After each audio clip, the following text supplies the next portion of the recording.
नाजरीन, बुलेटिन में आगे बढ़ते हुए आपको बताएं कि 14 फरवरी 2022 को शहनशाह ज़हीर उल दीन बाबर मुग़ल सल्तनत मुगलिया व मुस्लिम हिंदुस्तान के बानी 539वीं सालगिरह की तकरीब Mughal welfare Ittehad Pakistan registered city Tando Adam की जानिब से मनाई गई। इसी हवाले से मज़ीद जानते हैं फ़ारूक आज़म मुग़ल से। जी फ़ारूक आज़म मुग़ल, तफसीलात से आगाह कीजिएगा।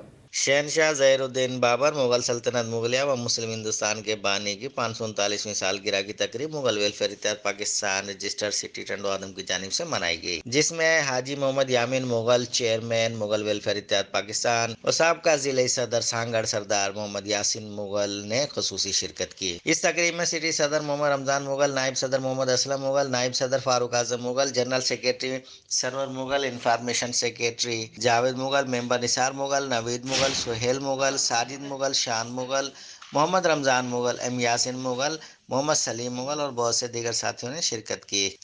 मुकर्रिर ने अपने इज़हार ख्याल करते हुए कहा कि हम अपने आबा व अजदाद के नक्शे कदम पर चल कर ही अपनी कौम का नाम रोशन कर सकते हैं। इसके लिए सब ज़्यादा ज़रूरत इत्तेहाद की है। हमें मिलकर एक होकर ही अपनी मंजिल में मिल सकती है। आखिर में मुग़ल वेलफेयर इत्तेहाद के मेंबरशिप कार्ड तकसीम किए गए और अब्दुल सलाम मुग़ल के बेलौस मोहब्बत और मेहनत पर शुक्रिया अदा किया।